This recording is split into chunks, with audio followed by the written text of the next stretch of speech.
नमस्कार, मी अश्विनी रेसिपीमध्ये तुमचं खूप खूप स्वागत। इथे मी एक छोटी वाटी भगर घेतलेली आहे। ह्यामध्ये घालते तूप,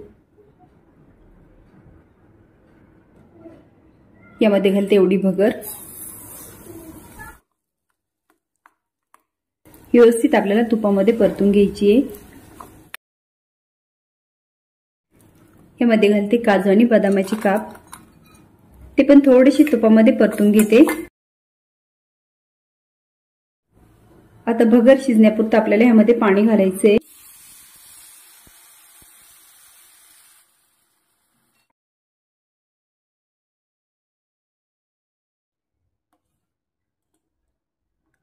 आता यामध्ये घालते गूळ। आता गूळ आपल्या चवीनुसार घाला। मी छोट्या वाटीसाठी 2.5 चमचे गूळ घातलेला आहे। गोड आपण आपल्या आवडीनुसार कमी जास्त करू शकतो आणि तुमच्याकडे जर उपवासाला विलायची चालत असेल तर तुम्ही ती पण घालू शकता। त्याचा सुगंध आणि चव छान येते। यामध्ये टाकते थोडेसे मनुके। लगेच आपल्याला कळून जाते भगर शिजली, नाहीतर आपण टेस्ट करून बघायची। आता यामध्ये घालते दूध। मी या दुधामध्ये साय पण घेतलेली आहे।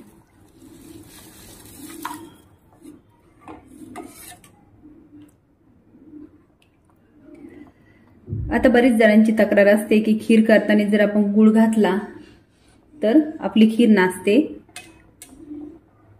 जर नासत असेल तर खीर आपण अशा पद्धतीने करायची। आपण बघू शकता व्यवस्थित खीर झालेली आहे। आता मी गॅस बंद करते आणि आपण छान उकळून घेतलेली आहे।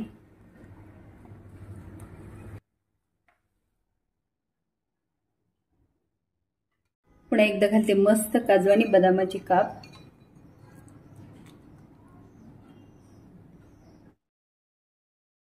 तुम्ही ही खीर नक्की ट्राय करा। आवडल्यास कमेंट बॉक्समध्ये सांगा।